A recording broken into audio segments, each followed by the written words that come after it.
ঢাকা দক্ষিণ সিটি কর্পোরেশনের নকশা বহির্ভূত যেসব ভবনে রেস্তোরাঁ রয়েছে সেসব রেস্তোরাঁ ট্রেড লাইসেন্স বাতিল করেছে সিটি কর্পোরেশন। তো এই বিষয় নিয়ে আরও বিস্তারিত আলোচনা করতে আমাদের সঙ্গে যুক্ত হয়েছেন রেস্তোরাঁ মালিক সমিতির উপদেষ্টা খন্দকার রুহুল আমিন।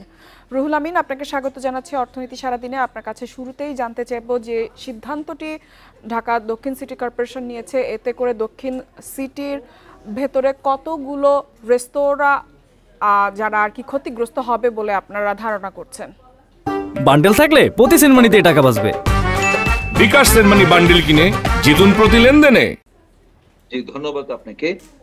যে কথাটা এখানে আপনারা তুলেছেন সত্যি খুব রিলেভেন্ট, এবং বিশেষ করে আমরা যারা বিভিন্ন বিল্ডিং এ আমরা রেস্টুরেন্ট করছি, তো এখানে প্রকৃতপক্ষে অনেক জায়গায় আমাদের নকশা আছে, আর দ্বিতীয়ত অনেক জায়গায় হয়তো নাই।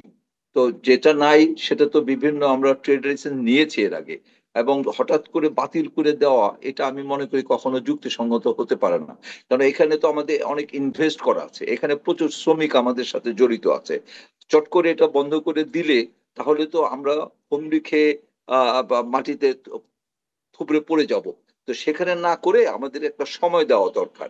আমাদের যদি অন্তত 6 মাস সময় দেয়, যে 6 মাসের মধ্যে আমরা আমাদের যে নকশা বা আমাদের যে পারমিশন সেটা যদি আমরা করতে পারি আমরা করে নিব, আর না হলেও তো আমরা অন্য ব্যবস্থা করব। কিন্তু প্রকৃত পক্ষে আমাদের অ্যাকচুয়ালি 6 মাস সময় দেওয়া দরকার। আর এখানে আমি একটু বলতে চাচ্ছি যে বর্তমান যে সরকার আছে, এই সরকারের কে অস্থিতিশীল করার জন্য এবং অনেকে অতি উৎসাহিত হয়ে এই কাজগুলো করছেন। এর মধ্যে দক্ষিণ সিটি কর্পোরেশনে আমি বলতে চাচ্ছি সেই ধরনের কিন্তু অ্যাকচুয়ালি রেস্তোরাঁয় আপনার সেই ধরনের কোনো দুর্ঘটনা হয় নাই। এর আগে যেটা হয়েছে সেগুলো তারা রিকভার করে তারা সেইভাবে তারা চালিয়েছে এবং পারমিশন নিয়ে চালিয়েছে। এই কারণে আমি বলতে চাচ্ছি যে এখানে অস্থিতিশীল করার সাথেই, কারণ এখানে প্রচুর শ্রমিক জড়িত আছে, প্রচুর মালিকরা জড়িত আছে। এখানে চট করে এইভাবে সিটি কর্পোরেশনের আপনার যদি ট্রেড লাইসেন্স বাতিল করা হয় তাহলে সবকিছু বাতিল কাছে হয়ে কি যাবে। কোনো তথ্য রয়েছে অথবা পরিসংখ্যান রয়েছে কতগুলা রেস্তোরাঁ এই কারণে বন্ধ হয়ে যেতে পারে অথবা বন্ধ হওয়ার তালিকায় থাকবে? আর এছাড়া আপনার কাছে জানতে চাইবো, আগামী রোববার আপনারা দক্ষিণ সিটির সাথে আলোচনায় বসবেন, সেখানে আপনাদের এজেন্ডা কি থাকবে, কোন কোন বিষয় নিয়ে আপনারা আলোচনা করবেন? প্রথমত আমাদের মোর দেন 1000 এখানে রেস্টুরেন্ট আছে, যে সমস্ত বিল্ডিং এ আমাদের রেস্তোরাঁ আছে 1000-এরও বেশি হবে, এবং এখানে যদি আমাদের 50 করে শ্রমিক হয় তাহলে দেখুন যে কত শ্রমিক এখানে জড়িত আছে। তো এই কারণে আমি বলতে চাচ্ছি যে আমাদের আগামী রোববার যে আমরা বসলে আমরা অ্যাকচুয়ালি সময় চাবো, যে আমাদের সময় দেওয়া হোক, সময়ের মধ্যে আমরা চেষ্টা করব যে এটা রিকভার করার জন্য।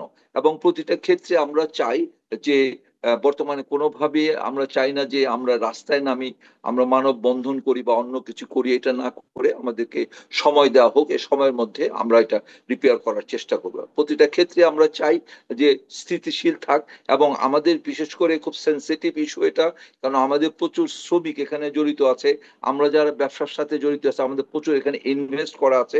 তো এইভাবে চট করে বন্ধ করে দিলে আমরা অ্যাকচুয়ালি বিপদে পড়বো। এই বিপদ থেকে বাঁচার জন্য আমি আপনার কাছে জানতে চাইবো, আপনি নিজেও বলছিলেন যে দক্ষিণ সিটির আন্ডার যেসব রেস্তোরাঁ রয়েছে সেখানে খুব একটা দুর্ঘটনা ঘটেনি, কিন্তু তারপরেও আমরা দেখেছি রেস্তোরাঁ কিন্তু বেশ বড় ধরনের দুর্ঘটনা ঘটেছে এবং মানুষও মারা গিয়েছে। তো এরই প্রেক্ষিতে আপনার কাছে জানতে চাইবো, তারপরও কেন নকশা বহির্ভূত ভবনগুলোতে রেস্তোরাঁ গড়ে উঠছে, কেন এখনো সেই সতর্কতামূলক পদক্ষেপ আপনারা নিচ্ছেন না? আচ্ছা, সুন্দর কথা বলেছেন। প্রকৃতপক্ষে আপনার বহির্বিশ্বে এবং উন্নত বিশ্বে সব জায়গায় কিন্তু এই ধরনের দুর্ঘটনা হয়, সেখানেও কিন্তু পারমিশন থাকে তারা, এবং লেটেস্ট টেকনোলজি ব্যবহার করে, তারপরে কিন্তু বহু দুর্ঘটনা তাদেরও হচ্ছে। আমরা যে বলবো যে আমাদের হয় না তাই না, কিন্তু সেই ধরনের কিন্তু আমাদের হচ্ছে না।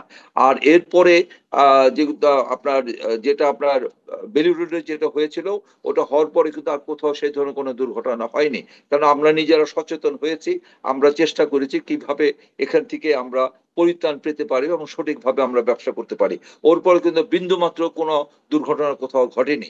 তো এই কারণে আমি বলতে চাচ্ছি, আমি এনশিওর দিতে চাচ্ছি, যেহেতু বাংলাদেশ রেস্টুরেন্ট ওনার্স অ্যাসোসিয়েশনের চিফ অ্যাডভাইজার হিসাবে, এবং আমাদের এখানে যে স্ট্রং একটা আমাদের যে অ্যাসোসিয়েশন আছে এবং আমাদের বোর্ড মেম্বাররা আছে, সম্মিলিতভাবে আমরা এটাকে চাই যে আমরা নিজেরাই রিপেয়ার করে মানে যদি আমাদের ভুল ত্রুটি থাকে সেগুলোকে আমরা শুধরাই আমরা সুন্দর ব্যবসা পরিচালিত করতে চাচ্ছি এবং আমরা এনশিওর করতে চাচ্ছি যে এই ধরনের দুর্ঘটনা না হওয়ার সম্ভাবনাই বেশি, কারণ এখন প্রচুর সচেতন হয়ে আমরা কাজ করছি। আমরাও আশা করব আপনারা আপনাদের প্রয়োজনীয় যে ধরনের ব্যবস্থা গ্রহণ করা দরকার সেগুলো গ্রহণ করবেন। রুহুল আমিন, আমাদের সঙ্গে যোগ দেওয়ার জন্য আপনাকে অসংখ্য ধন্যবাদ।